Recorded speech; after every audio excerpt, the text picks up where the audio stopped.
na nanirahan sa Iliga, Camarines Sur. Baon ang angking talento, swerte at hiram na damit. Malayo ang narating ng batang minsan ay nagtinda ng tubig sa riles ng tren, papunta sa daan ng tagumpay ng superstardom. Taong 1965, nagsumali sa isang singing contest si Nora sa hangad na manalo ng 20 pesos na siyang eksaktong halaga na kailangan ng kanyang mga magulang para sa matrikula ng kanyang kapatid.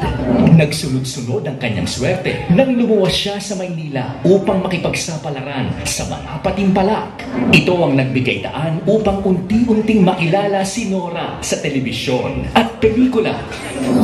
1960s din nang una siyang itinambal sa isang gwapo at mestisong aktor na nakilala sa kanilang sikat na love team bilang Pete. Mula noon, binuwag ng morenang dalaga mula sa Iriga ang karaniwang imahe ng sikat na artista. Naging sunod-sunod ang mga pelikula ni Nora kasama ang mga sikat na leading men, kabilang ang Hollywood actor na si Don Johnson. At dito nagsimula na siyang tawaging superstar. Dekada 70, panahon ng disco, panahon ng martial law, at panahon ni Nora Honor. 1972, nang una siyang nakatanggap ng parangal mula sa FAMAS bilang Best Actress sa pelikulang And God Smiled at Me. At noong 1976, si Nora ang kauna-unahang artistang nagkamit ng Grand Slam Award para sa pelikulang 3 Taong Walang Diyos. Nagsunod-sunod ang mga parangal kay Nora bilang aktres sa mahigit na 70 pelikulang nagawa niya sa dekadang ito. Bukod pa sa kanyang TV shows na tinaguriang longest-running musical variety show in the country. Dekada 80, maraming di malilimutang pagbabago sa bansa, di lamang sa mga usong damit, sa gobyerno at lipunan. Marami ring pagbabago para sa superstar. Mas naging seryoso at dekalibre ang kanyang mga pelikula. Mas dumami ang kanyang mga parangal.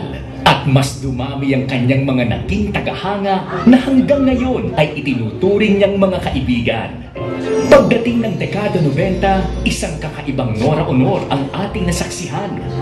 Bukod sa mga lokal na parangal, si Nora Honor din ang kinilala bilang unang aktres ng pelikulang Pilipino na ginawaran ng mga parangal ng iba't ibang prestigyosong award-giving bodies sa buong mundo. Best Actress sa Cairo International Film Festival para sa pelikulang The Fleur Contemplation Story. Best Actress sa First East Asia Film and Television Awards sa Malaysia International Film Festival. Dekada 90 rin nang sumabak ang superstar sa lehitimong entablado. At nang tumuntong ang year 2000, hindi pa rin nagpaawat ang pagdagsa ng mga parangal para sa superstar. Best Actress sa Brussels International Film Festival sa pelikulang Naglalayag. Kabilang din siya sa 10 Asian Best Actresses of the Decade na iginawad ng Green Planet Movie Awards. Pagkalipas ng mga taon at mula sa mahaba-habang pahinga sa Amerika, ay muling nagningning ng superstar sa kanyang pagbabalik. Sinalubong siya ng mainit na pagtanggap sa kanyang bagong tahanan, ang TV5. Sa TV5, muli nating nasaksihan ang walang kupas na galing ng superstar sa pag-arte sa miniseryeng Sangalan ng Ina. At sa pagsabak ng superstar sa pelikulang Thy Womb ay mas marami pang international awards ang kanyang natanggap. Best Actress sa 6th Asia Pacific Screen Awards. Best Actress sa Premio della Critica Independiente sa Italy. At Best Actress sa 7th Asian Film Awards. Higit pang mga proyekto, programa sa telebisyon at mahalagang mga pelikula ang kanyang haharapin bilang patunay na siya ang pinakamahusay at importanteng artista ng ating bayan. Noon, ngayon at bukas, mananatili at magpapatuloy siya bilang natatangi at nag-iisang superstar. Parang natatawa sa mga nanig.